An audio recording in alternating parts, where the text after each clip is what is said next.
When it comes to eating out on special occasions, it's said to be straight to the kids' table for Princess Charlotte and her brothers Prince George and Prince Louis.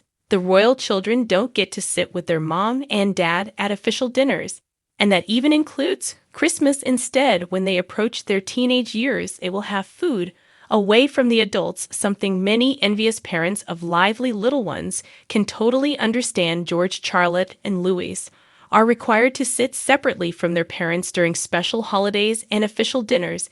The children aren't allowed to sit with the adults until they have learned the art of polite conversation. This rule is strictly adhered to even during larger holidays like Christmas. McGrady said, "I know.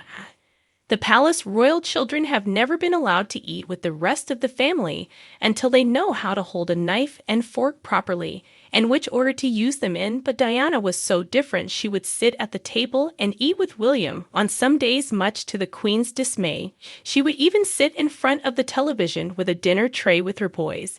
There were no iPads to keep them occupied, of course, so Princess Catherine and Prince William will have to hope their little ones are well behaved while not sitting with their royal parents. As to people who grew up without gadgets for entertainments themselves, the Wales are firm believers in toys, outdoor play, and encouraging and active imagination. Candidly speaking out about dinner time with his 3 children, the 42-year-old said the success of his family meal depends on what's on the table. If parents put something on that children love, dinner time goes very well.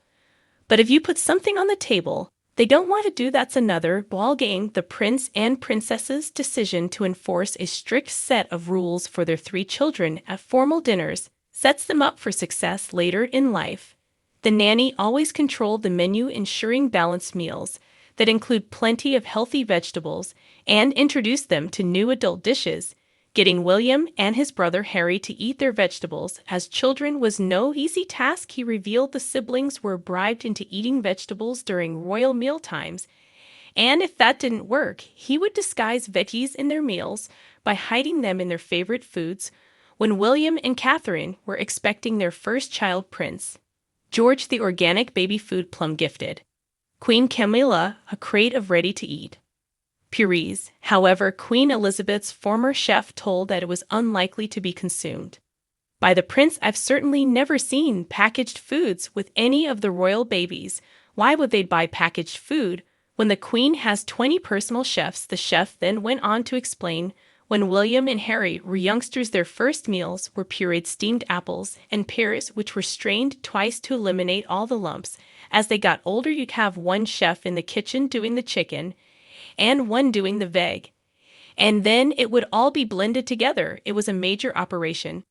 Cooking for them not only is packaged foods off the cards, but while many children might be picky at mealtime, such royal treatment doesn't apply to how choosy George, Charlotte, and Louis can be for the food they're given. An insider told The Sun that the children were expected to eat everything that's on their plates without exception when eating at the exclusive Hurlingham Club in London. The sources say the family often dine al fresco and use the club, sporting, and play facilities. There are no tantrums or food throwing, and the children eat what is set before them. They queue up with the rest of the kids and parents in the Harness Room restaurant and ask for no special favors when it comes to day-to-day life. For the young royal kids, it turns out they don't have much to say in negotiating their schedules. The rigorous routine is enforced by the family's nanny, Maria Barolo, who trained at the prestigious Norland College in B, an institution famous for its exceptional pedagogy and child care. It's been reported that Maria ensured the Wales children have a consistent daily routine. Louise Heron explained what life is like for the children as she told Fabulous the children's no-nonsense upbringing.